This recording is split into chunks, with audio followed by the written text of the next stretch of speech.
Урматтуу президент, урматтуу Садыр ата, сизге кайрылууга аргасыз болуп отурам. Мен Түп районуна караштуу Жулуу Булак айылынан болом.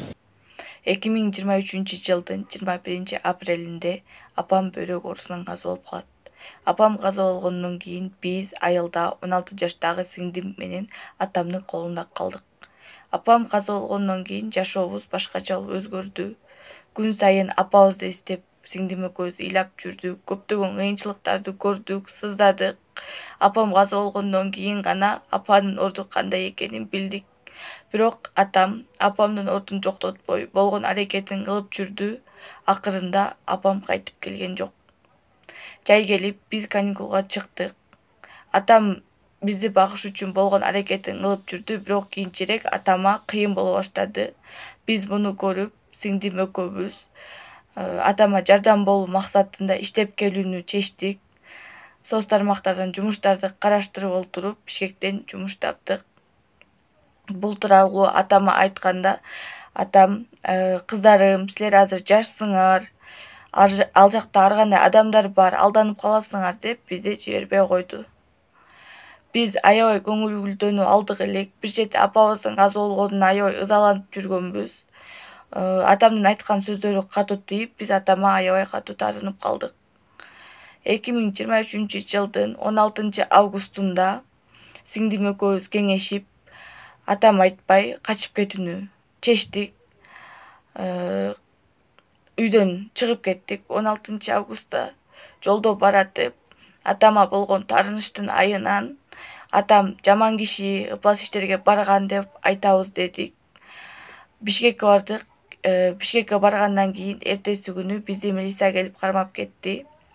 Атама болгон таарынычтын айынан сиңдим атам жаман киши, мени зордуктап салган деп айтып салды. Кийин бизди түпкап келди. Түпкап келип иш козголду атама.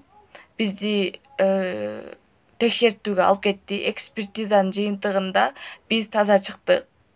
Эч мындай иштер болгон эмес. Бирок түптөн соттун чечими боюнча атам 9 жылга соттолуп кетти. Биздин бул жалган көрсөтмөбүз менен атамды бекер түрмөгө киргизип койдук.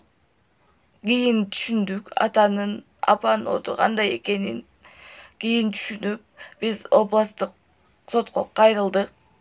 Областтык сотко кайрылып, болгон чындыкты айтып бердик. Мындай иш болбогондугун, биз жалган көрсөтмө бергендигибизди, жалган көрсөтмөнүн айынан атам түрмөдө олтурганын айттык. Бирок областтык сот биздин берген көрсөтмөбүздү эске албастан 9 жыл боюнча калтырып койду. Биз азыр сыздап олтурабыз. Апабыздын каза болгону аз келгенсип, атабыз күнөөсүз түрмөдө олтурат. Урматтуу Садыр ата, сизден суранам. Биздин болгон үмүтүбүз сиз болуп олтурасыз. Башка адамдарга ишенгим келбей калды.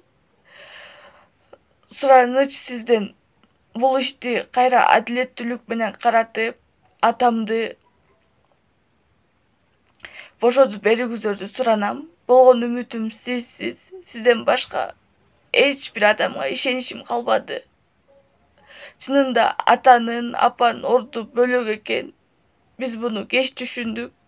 Эркин жашоо үчүн биз эркин баса албай калабыз деген максатта жалган көрсөтмө берген элек.